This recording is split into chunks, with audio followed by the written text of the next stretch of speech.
Estamos no clima das Olimpíadas de 2024.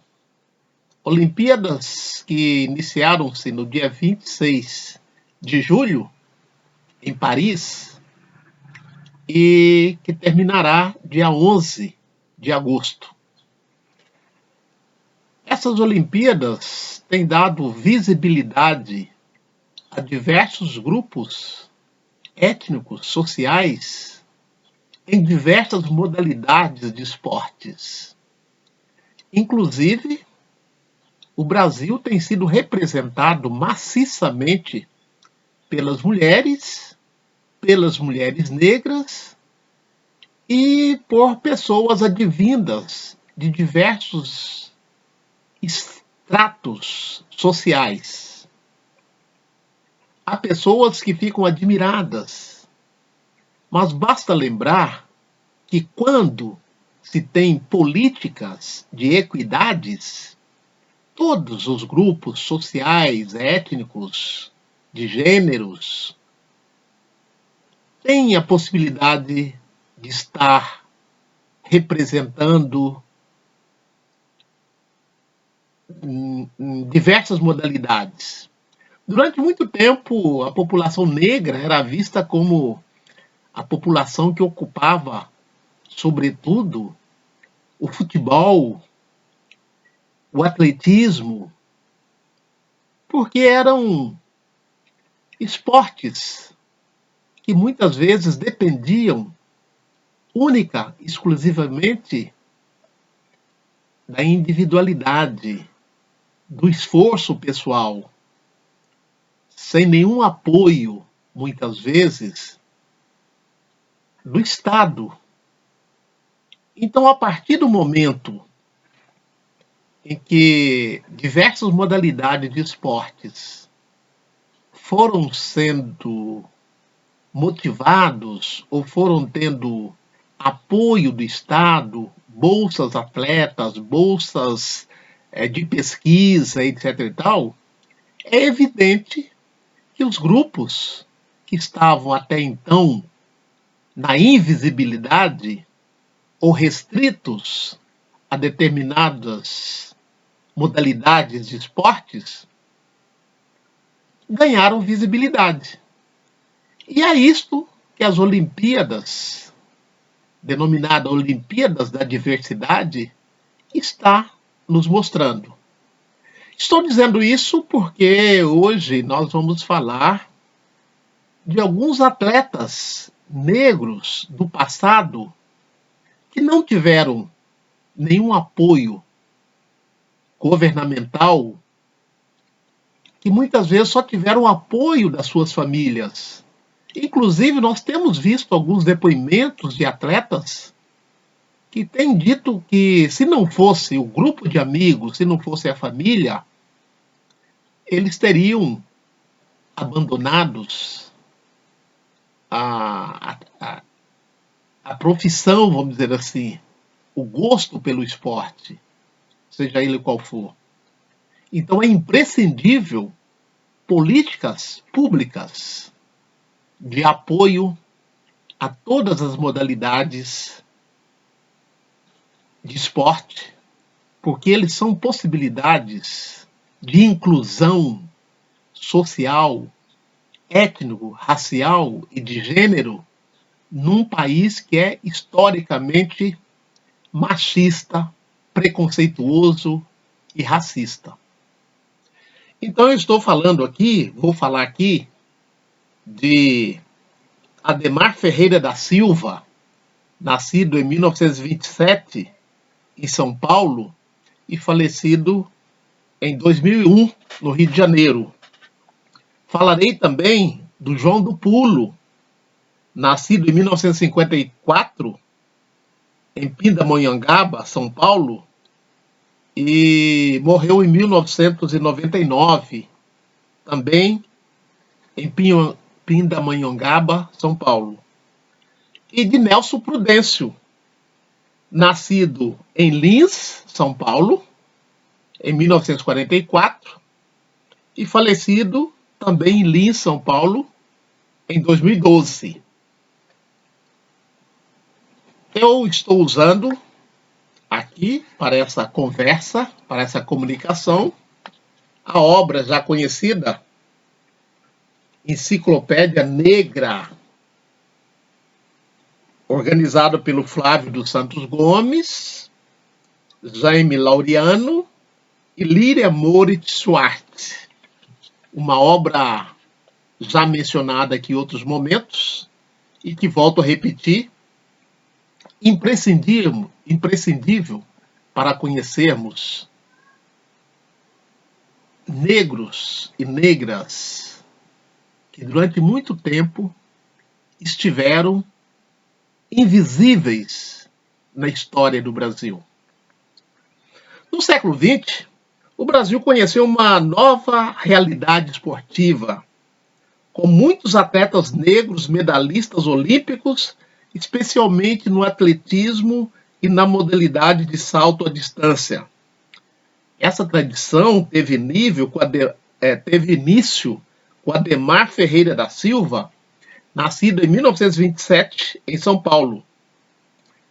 Ademar competiu pelo Clube São Paulo e já em 47 alcançou um troféu, o Troféu Brasil, a marca de 13 metros e 5 centímetros. Sua estreia nas Olimpíadas se deu em 1948, nos Jogos de Londres.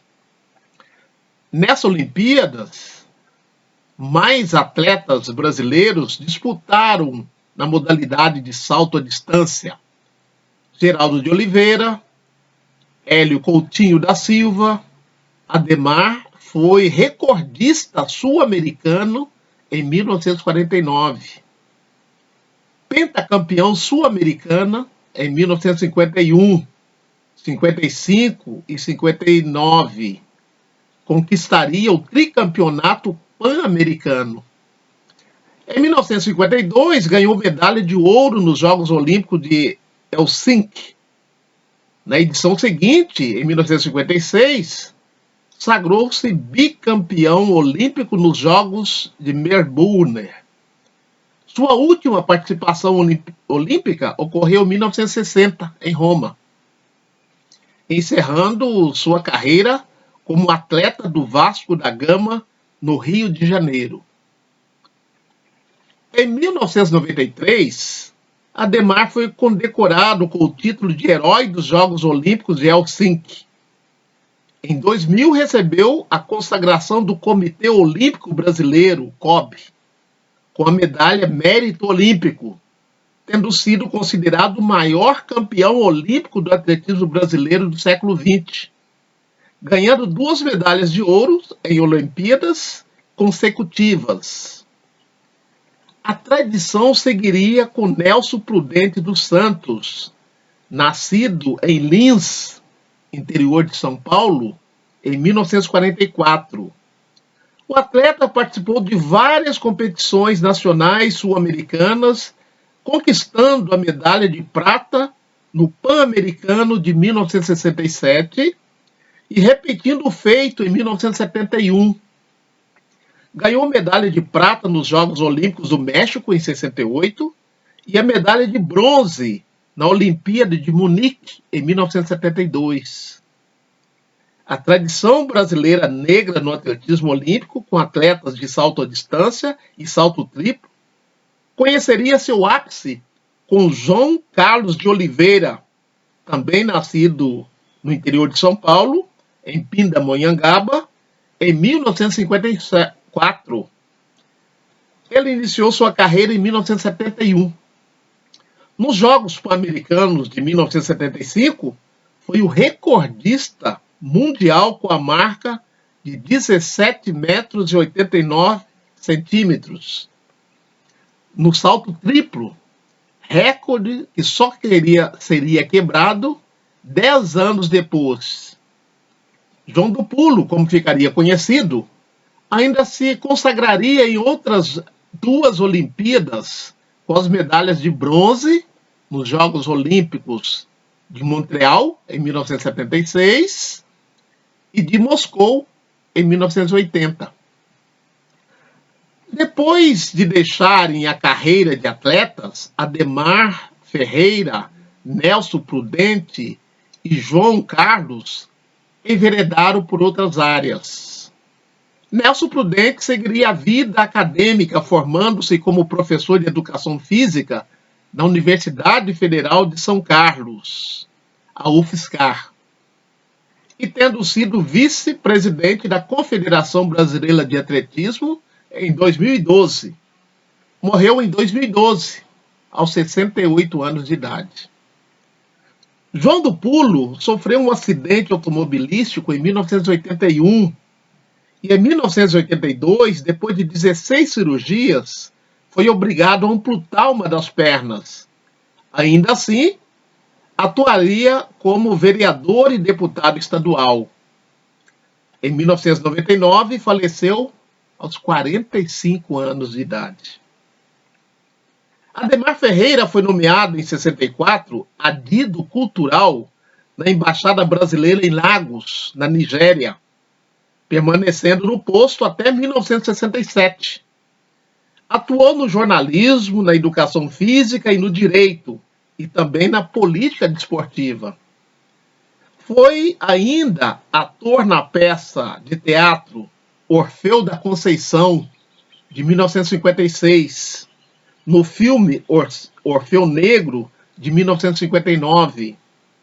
Destacou-se como ativista entre os anos de 70 e 90, fazendo denúncias contra o racismo, a discriminação racial e lutando pela melhoria das condições de vida da população negra. Faleceu em 2001, aos 73 anos de idade, em plena atividade. O legado desses 3 atletas negros para o atletismo será seguido por inúmeros brasileiros, como José Teles da Conceição, 1931 a 1974, que participou das Olimpíadas de 1952, 1956, 1960 e ganhou medalha de bronze no salto em altura em Helsinki. Morreria tragicamente em 1974. Aida dos Santos, 1937, se destacou como atleta de salto em altura. Nascida no Rio de Janeiro, em 1937, participou de 2 Olimpíadas. Foi a primeira mulher brasileira a disputar uma final olímpica em 1964, tendo sido agraciada com prêmios e títulos de comemorações, como o Troféu Ademar Ferreira da Silva, em 2006, o Prêmio Brasil Olímpico, também em 2006, e o Diploma Mundial de Mulher Esporte, em 2009, pelo Comitê Olímpico Internacional. Foram muitos os negros e negras que representaram o atletismo brasileiro, vencendo competições nacionais e internacionais. Tomaram parte em Jogos Pan-Americanos e foram medalhistas olímpicos em competições de 100 metros, 200 metros, 800 metros, 1.500 metros e revezamento 4x100.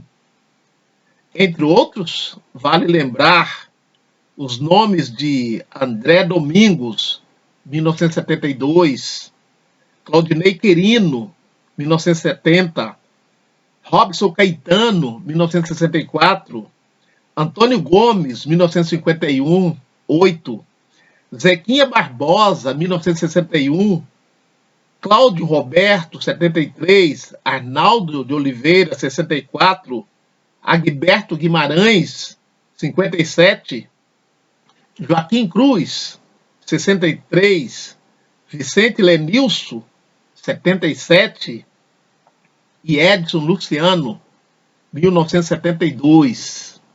Essas datas mencionadas são datas do nascimento desses atletas. Então, como nós dissemos anteriormente, à medida que o Estado brasileiro investir no atletismo, nós teremos muitos outros e outras pessoas destacando-se no esporte, seja qual modalidade for, seja em nível nacional ou em nível internacional. O esporte é uma possibilidade de inclusão social, étnico e racial num país onde, como eu já disse anteriormente, o machismo, o racismo, o preconceito de raça e de gênero ainda é uma chaga exposta. Axé para todos e todas, e vamos adiante, que amanhã será um outro dia.